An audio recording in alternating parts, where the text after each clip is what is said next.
All right, everyone. Today on Irony Alert, the Biden-Iran deal has been put on hold. You remember how $6 billion was going to be freed up? It was going to be transferred to Qatar. And then the Qataris, as a middleman generally, they're sort of a neutral party because they don't really care whose money they're holding and or laundering. Yeah, there are a few countries in the world like that. Cyprus, a few South American enclaves, some places in the Caribbean where your money is perfectly safe. We don't care that it came from being a hitman or something like that, as long as there's enough of it for us to make a profit. His Iran deal originally called for the transfer of hostages from the U.S. to Iran and Iran to the U.S. By the way, one man's hostage is another man's prisoner, so we're just going to use the same terminology because it depends on who you ask.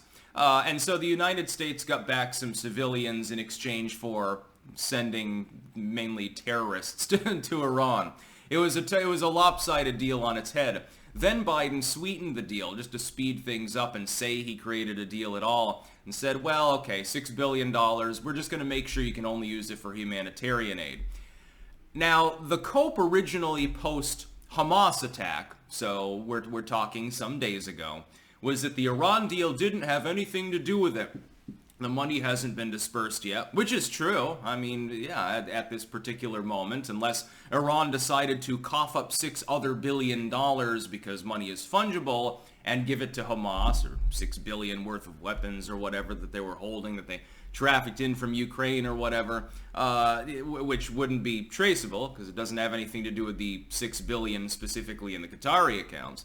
The money hadn't been dispersed yet. That's actually true. Fact check. Actually, Biden told the truth for once. Through Blinken, of course. He's not necessarily the greatest spokesperson in the world. He's worse than Karine Jean-Pierre. At least she knows not to answer questions she doesn't have an answer to. That's true. We were told that the deal was perfectly above board and fine, and there's no risk. The deal is perfect. Well, then, why a couple of days ago did Biden and the Qataris jointly decide to freeze that money again and refuse to allow it to be dispersed?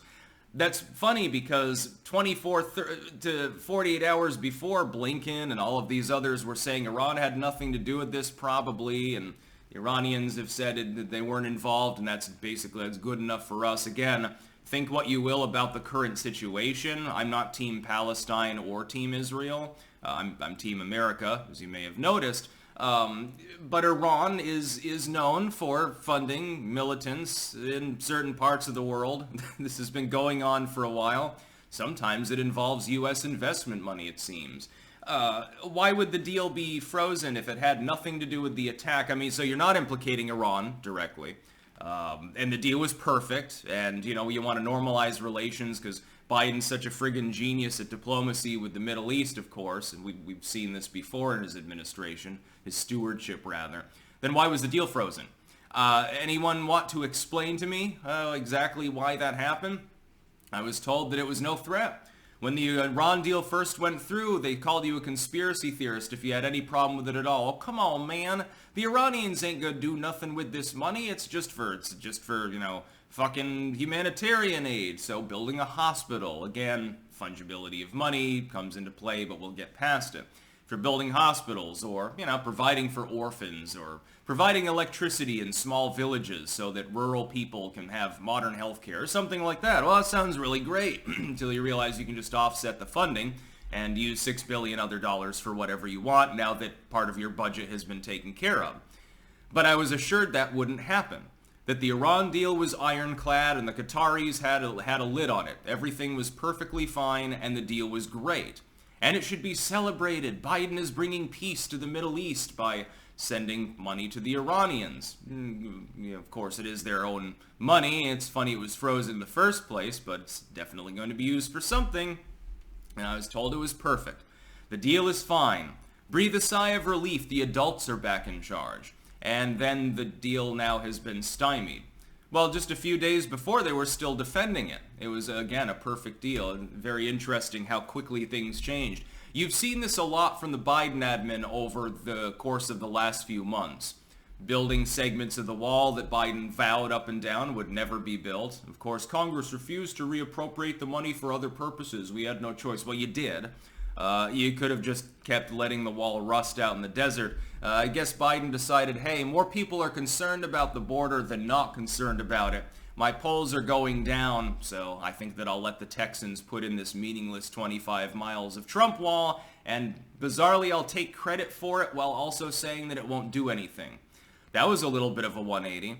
You remember the electronic monitor, this was last year, you remember the electronic monitoring units that were already paid for but not installed on wall that Trump had built. Biden cleared funding for those as well. You look at a lot of 180s in the administration.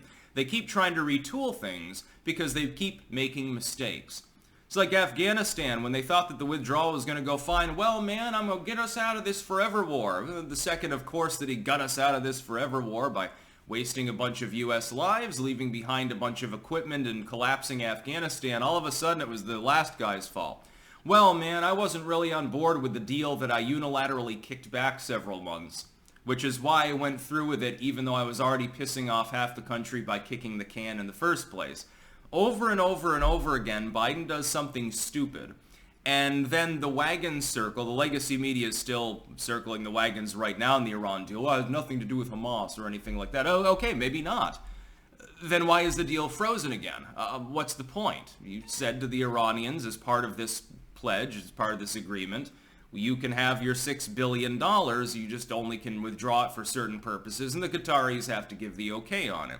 Now you're saying the U.S. is involved in pressuring the Qataris to unilaterally refreeze the money and never disperse it to them, despite assurances to the U.S. public that the deal was fine and had nothing to do with terrorism, wouldn't help Iran kill anyone, wouldn't help Iran wage a proxy conflict.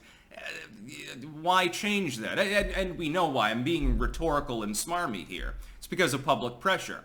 Because most Americans opposed the deal. Same with the wall. Most Americans support the concept of beefing up defenses at the southern border. So Biden, despite a pledge, a literal campaign pledge that not one more foot of wall is going to be built under my administration, just freed up 25 miles of pre-manufactured bollard wall for the people of Texas to install, after having to pay for it twice, of course.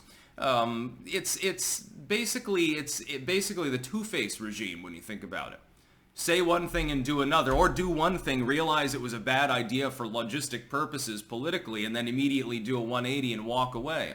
That's basically the MO of the Biden stewardship at this point. It's been happening repeatedly. I personally don't have a stick up my ass about Iran. And again, I don't see any blameless side other than mountains of dead civilians in either Israel or the Gaza Strip.